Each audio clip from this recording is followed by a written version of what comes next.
Eduardo Infante Januzzi de Carvalho é candidato a vice-prefeito na chapa com Paulo Ney. A dupla concorre pela coligação Poços Cada Dia Melhor, com os partidos Republicano, Novo, PSD, Federação PSDB Cidadania.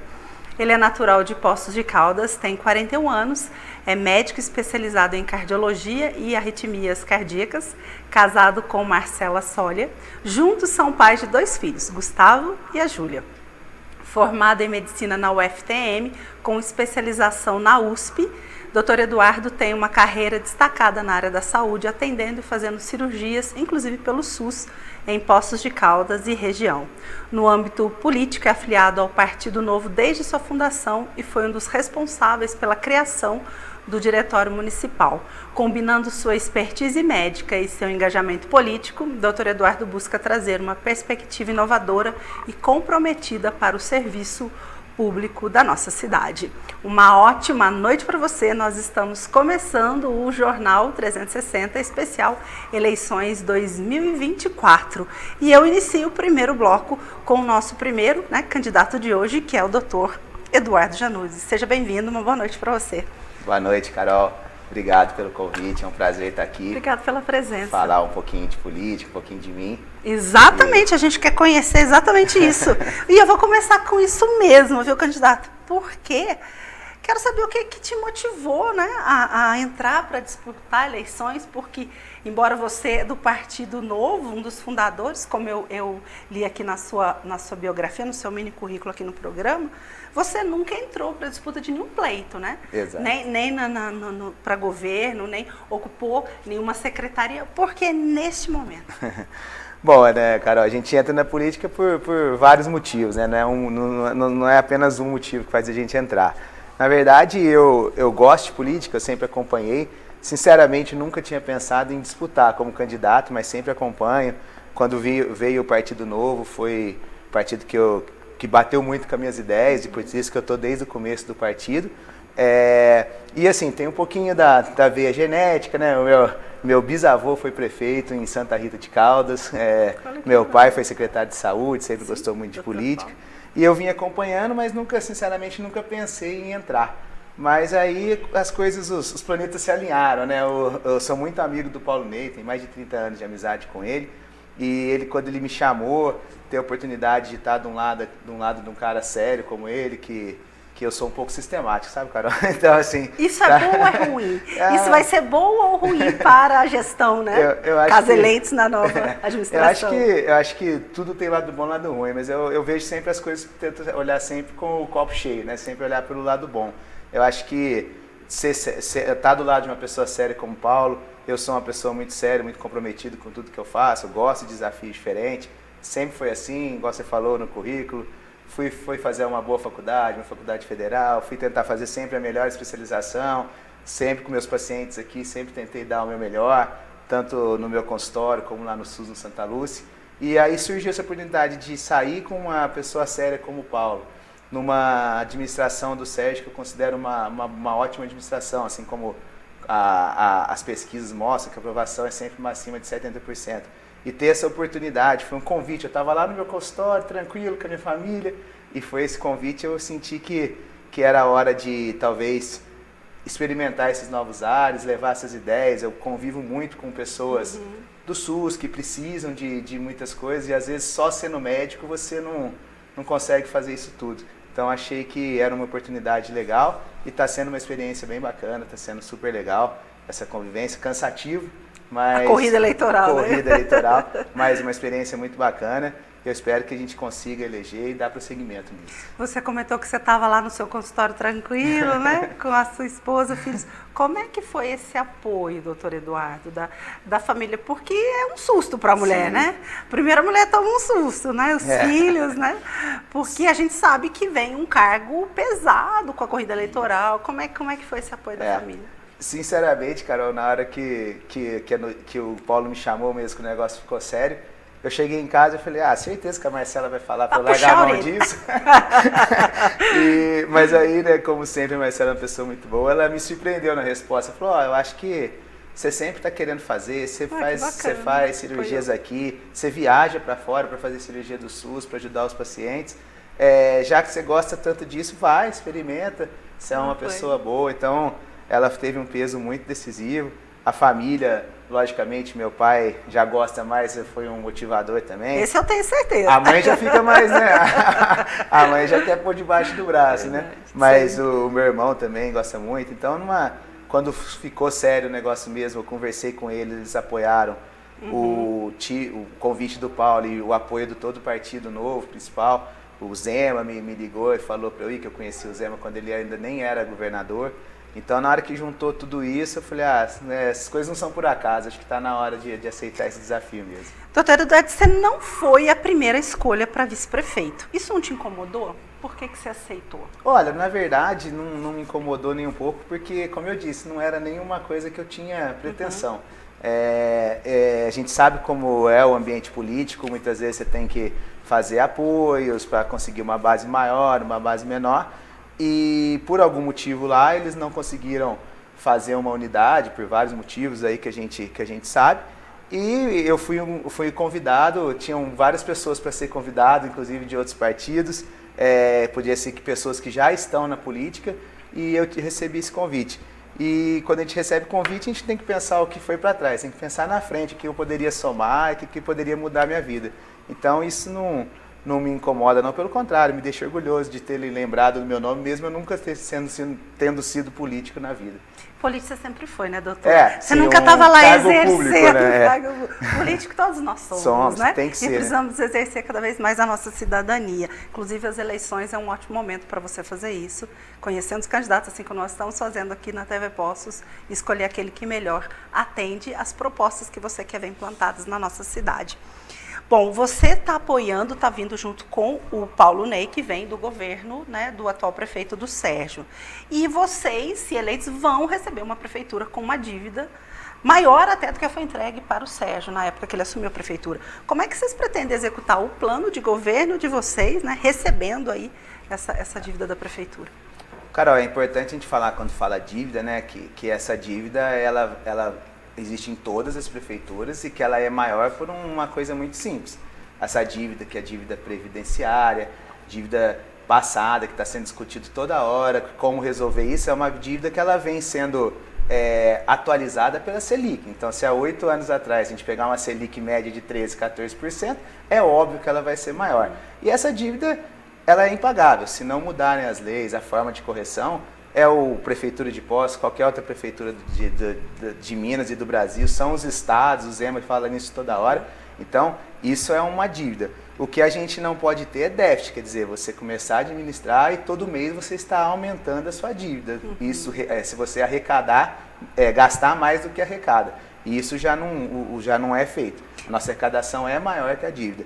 Então, a gente vai administrar essa dívida que não é nossa, a dívida é lá dos anos 90, muito antes disso, e tentar sempre, lógico, para deixar as contas em dia, arrecadar melhor, para poder usar o dinheiro melhor e não deixar dívida com o cidadão. Não pode faltar serviços básicos e essenciais para a população. E como é que vocês pretendem garantir que esse orçamento, doutor, para essas novas iniciativas que vocês trazem aqui no plano do governo, a gente vai comentar sobre algumas, não cause um rombo ainda maior, né, nas contas públicas? A primeira coisa é isso que eu disse, né, Carol? A gente tem que arrecadar mais do que gastar. Isso é uma coisa básica, todo mundo deveria ser assim, e o Partido Novo bate muito nisso. É a responsabilidade, respeitar o dinheiro. Então, isso é o primeiro passo. Como a gente faz isso na prática? Aumentando a arrecadação, quer dizer, o distrito industrial, há 8 anos atrás, praticamente era um mato lá, e hoje tem bastante, você aumenta a arrecadação. Com o turismo, vai aumentar a arrecadação, e assim por diante. O DME mesmo tem uma administração muito competente que consegue recursos para investimento para a população, certo? E, logicamente, igual na casa da gente, a gente ir diminuir as despesas. Acho que a gente tem que tornar mais eficiente o serviço público na onde é possível, para a gente poder gastar menos, acumular mais dinheiro e, logicamente, fazer as reformas que estão necessárias para o cidadão.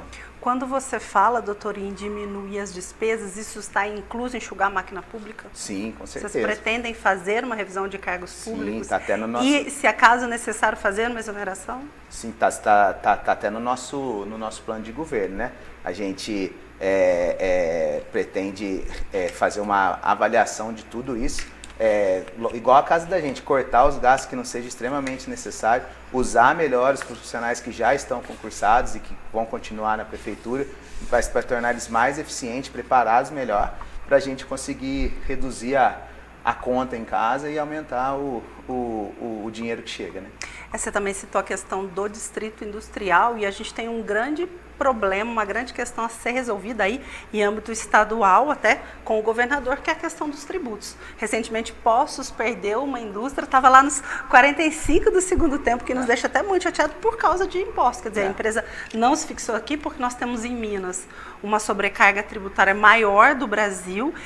Você que está dentro do Novo, que tem esse contato com... Existe uma conversa para que realmente isso venha a mudar, para que a gente possa efetivamente concorrer aí de igual para igual com grandes cidades que têm uma carga menor. A gente lembra da que perdeu, mas a gente esquece das que ganhou. Não, né? sem dúvida nenhuma. Tivemos várias, verdade. Como eu acabei de dizer, a gente praticamente não poderemos ter mais, né, doutor? E teremos mais. Poderemos ter mais.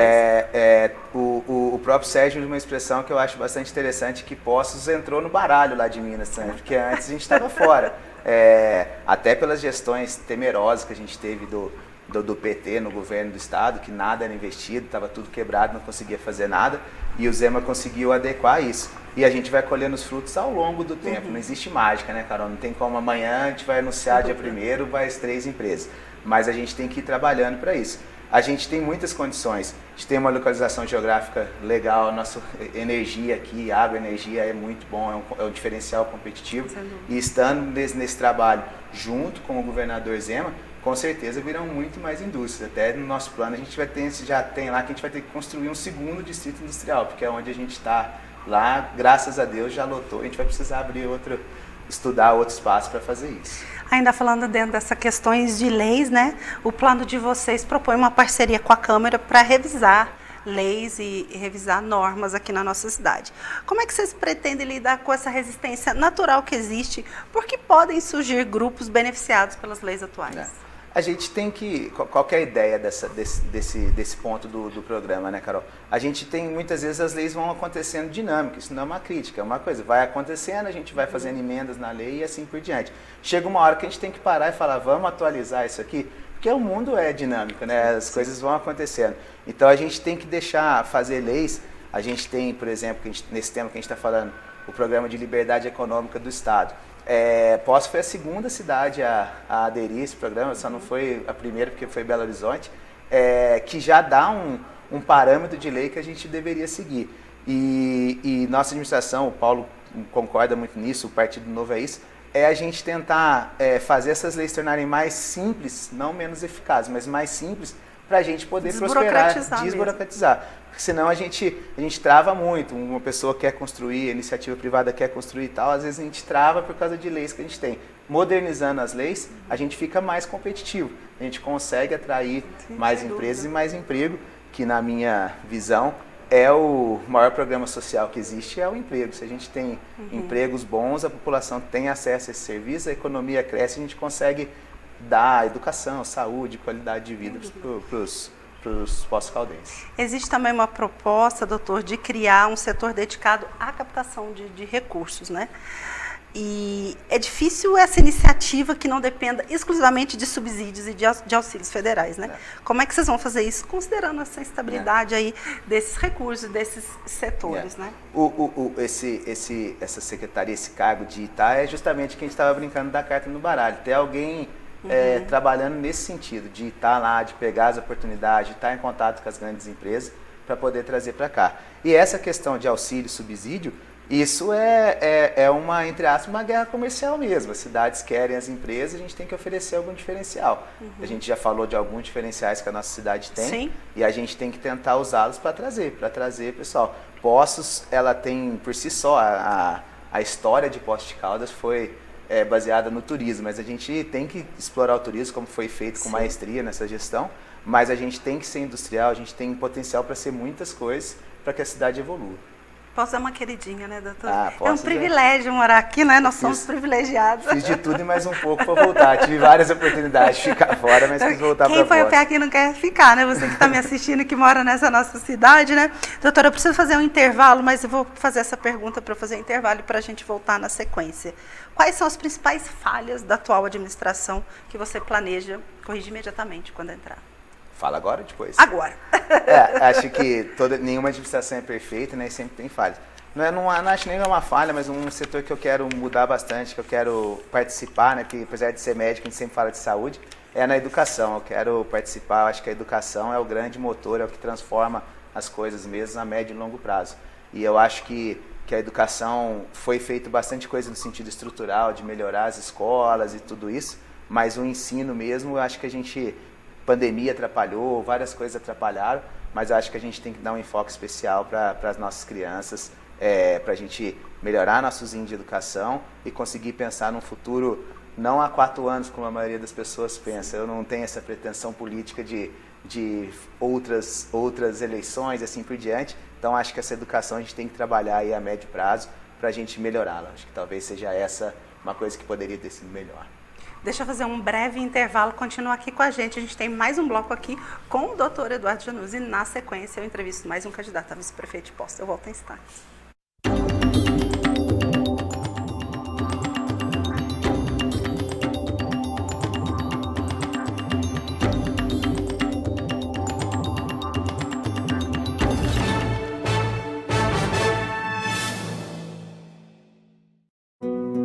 No GR Day Clinic, redefinimos o conceito de cuidado e bem-estar.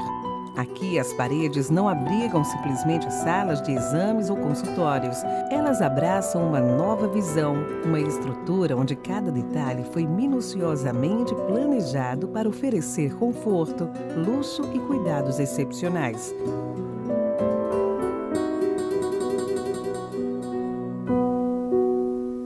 GR Day Clinic, Rua Paraíba, 672.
GR Vivare, Jardim dos Estados.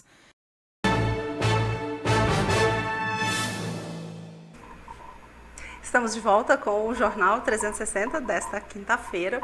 Hoje eu estou entrevistando mais um candidato a vice-prefeito a Poços de Caldas, no especial Eleições 2024. Quem está aqui do meu lado é o doutor Eduardo Januzzi, que concorre na chapa com o Paulo Ney. No primeiro bloco, falando um pouquinho da entrada dele nessa vida política e já de algumas propostas do plano do governo. Eu queria falar agora sobre o compliance que vocês pretendem implementar, isso também consta no plano de governo, nos processos da prefeitura.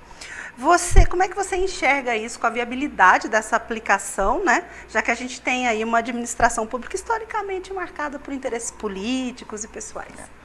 É exatamente isso. A gente tem que fazer alguma coisa para a gente parar de ter essas historinhas paralelas, né? A gente tem que fazer. E o compliance é uma coisa que já acontece no mundo corporativo privado e a gente tem que tentar levar para a prefeitura, para que as coisas sejam feitas de forma muito transparente. E não é só na administração. Por exemplo, a gente está falando, vamos melhorar as filas de creche, melhorar as filas para exames, para cirurgias. A minha ideia, a nossa ideia é fazer isso de forma pública. Tem um site, está lá, você está esperando o exame tal, você está em número 8 da fila. A creche tal, a criança tal, está em número tal.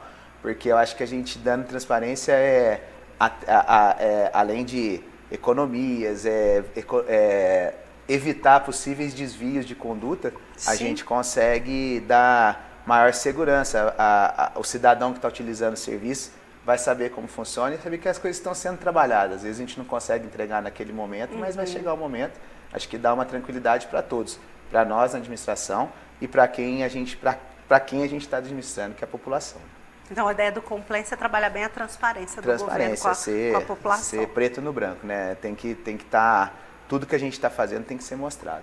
Vocês também falam sobre o estímulo ao empreendedorismo, a inovação, as parcerias com as startups, que nós temos muitas em Poços de Caldas, porém nós não temos uma cultura inovadora em Poços de Caldas. Nós temos cidades aqui vizinhas, como Santa Rita, que é um polo de inovação, e Poços de Caldas, infelizmente, está muito atrás aí de pequenos centros, e olha que nós somos um grande centro. Então, nós não temos nem essa cultura e infraestrutura. Como é que vocês pretendem trabalhar esse desenvolvimento? Essas cidades, né, Santa Rita, Jubá, tem escolas antigas de engenharia e naturalmente são mais propensas a ter uma startup do que Poços.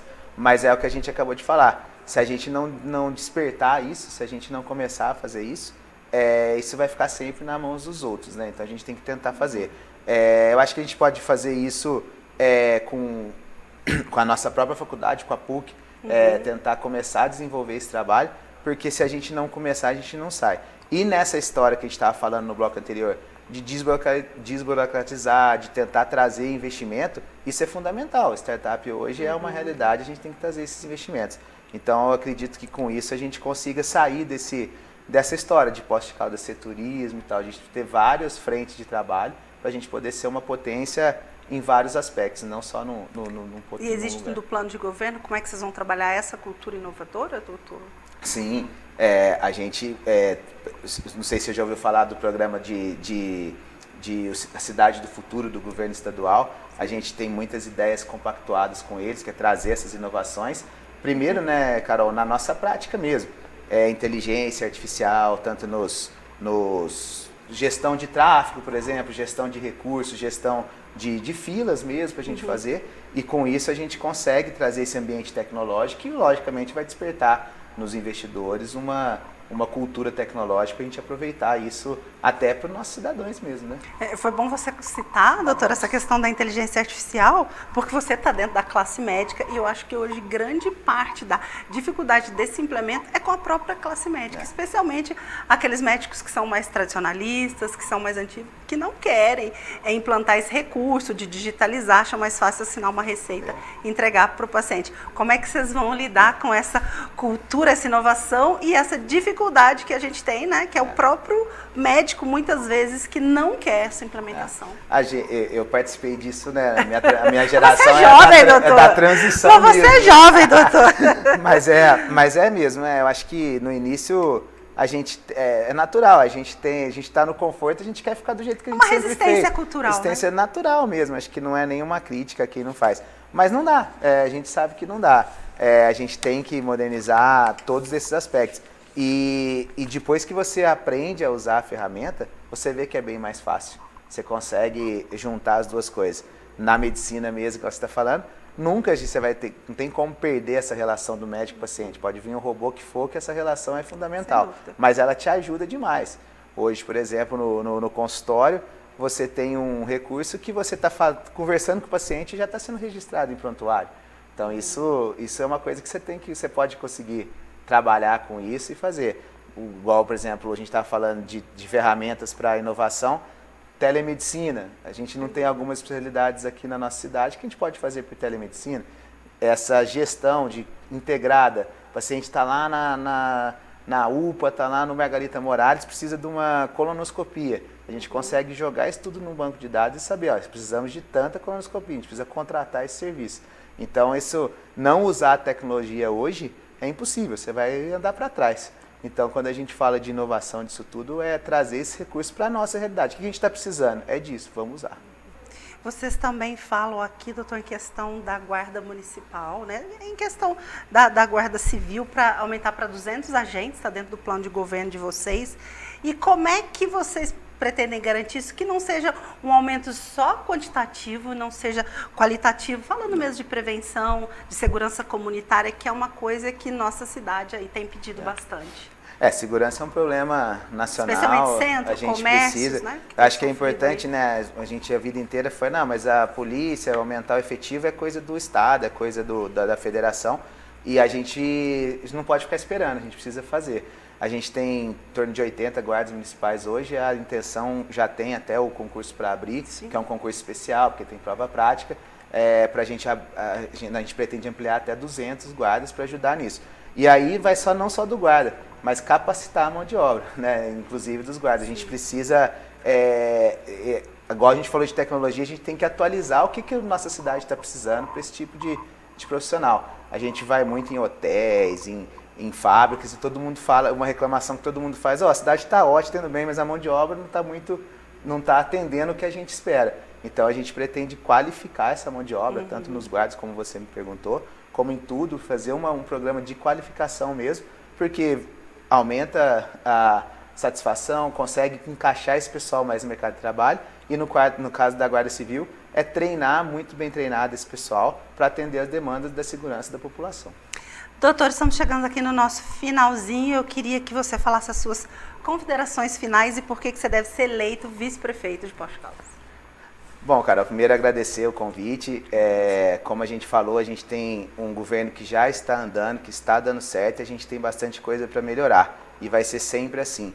E além disso, né, a gente tem que pensar, na hora de ir lá votar, que para ter bons governantes, a gente tem que ter boas pessoas. Então eu convido a todos que estão assistindo a fiscalizar, entra lá na internet, digita nosso nome, digita o nome do Paulo Ney, digita o nome dos outros candidatos, procurem, pesquisem. Hoje é fácil a pesquisa, a tecnologia nos ajuda até demais.